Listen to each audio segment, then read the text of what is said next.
ಜಲನಿಧಿಯ ಬುದ್ಬುದ ತರಂಗಾವಳಿಗಳ ಜಲಧಿಯಲಿ ತೋರುವ ಅಳಿವವಿ ವೈಕುಂಠ ವಿಮಲ ಜ್ಞಾನ ಜಲಧಿಯಲಿ ಹೊಳೆವುದಳಿವುದು ವಿಶ್ವವೀತನ ಸುಳಿವು ತೋರುವುದಿಲ್ಲ.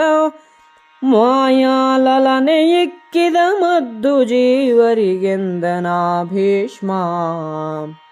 ಭೂತ ಜನನ ಸ್ಥಿತಿಗೆ ಕಾರಣ ನೀತಂಗಿಲ್ಲ ಕಾರಣ. ಈತ ಜಾಗೃತ್ ಸ್ವಪ್ನ ಸುಪ್ತಿಗಳೆಂಬ ವಸ್ಥೆಗಳ ಆತುರಿಯ ತುರಿಯಾತೀತ ಲಕ್ಷಣ ನಿತ್ಯ ನಿರ್ಮಲ. ಈತನ ಮಳ ವ್ಯಕ್ತಿ ಚಿನ್ಮಯನೆಂದನ ಭೀಷ್ಮ. ಭ್ರಾಮಕದೊಳಿ ವಿಷಯ ಸೌಖ್ಯದ ರಾಮಣೀಯಕದೊಳಗೆ ಮುಳುಗಿ ನಿರಾಮಯನು ಪರತತ್ವಮಯನಚ್ಯುತನು ತಾನಾತ.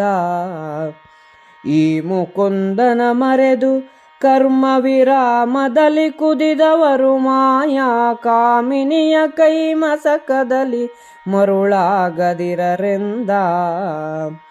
ಇರದೆ ತಿಲದಲ್ಲಿ ತೈಲ ಕಾಷ್ಠದೊಳ್ಯರವ ತಹರೆ ಹುತವಹನನೇನರಿಯಬಾರದೆ ವಿಷ್ಣು ಚೈತನ್ಯಾತ್ಮನೆಂಬುದನು. ಹೊರಗೊಳಗೆ ಸಂಸ್ಥೂಲ ಸೂಕ್ಷ್ಮೋತ್ಕರದೊಳಗೆ ಹರಿಯುಳಿಯೇ ವಿಶ್ವವ ಹೊರೆವ ಹೊಂದಿಪರುಂಟೆ ಹೊರಬಿಗರೆಂದನ ಭೀಷ್ಮ. ಊಹೆಗಳು ಹೊಯ್ದಾಡವೆ ನಿರ್ವಾಹ ಸೂತ್ರದ ಕುಣಿಕೆಗಾರನ ಗಾಹಿನಲಿ ತಜ್ಜಗದ ಜೀವನ ಸುಕೃತ ದುಷ್ಕೃತವಾ.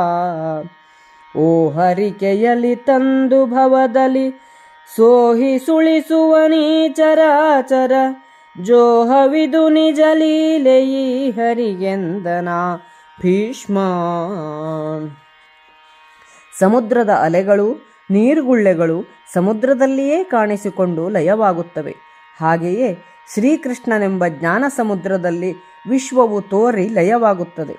ಮಾಯಾದೇವಿ ಇಟ್ಟ ಮದ್ದಿನ ದೆಸೆಯಿಂದ ಪರಮಾತ್ಮನು ಕಾಣುವುದಿಲ್ಲ. ಪಂಚಮಹಾಭೂತಗಳಿಗೂ ಇವನು ಕಾರಣ. ಇವನಿಗೆ ಕಾರಣವಿಲ್ಲ.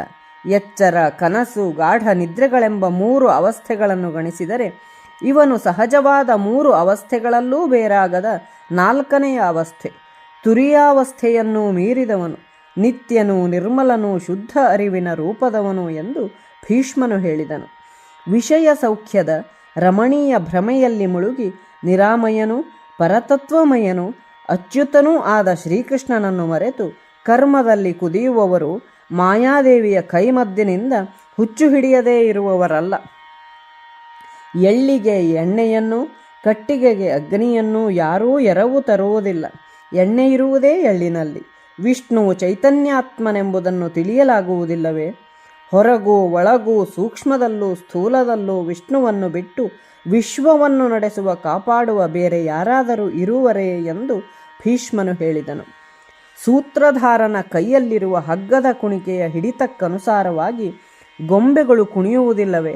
ಜಗತ್ತಿನ ಜೀವರನ್ನು ಪುಣ್ಯ ಪಾಪಗಳ ಫಲಾನುಭೋಗದ ಹಿಡಿತಕ್ಕೆ ತಂದುಕೊಂಡು ಸಂಸಾರದಲ್ಲಿ ತನ್ನ ಕಾವಲಿನಲ್ಲಿ ಓಡಾಡಿಸುತ್ತಾನೆ.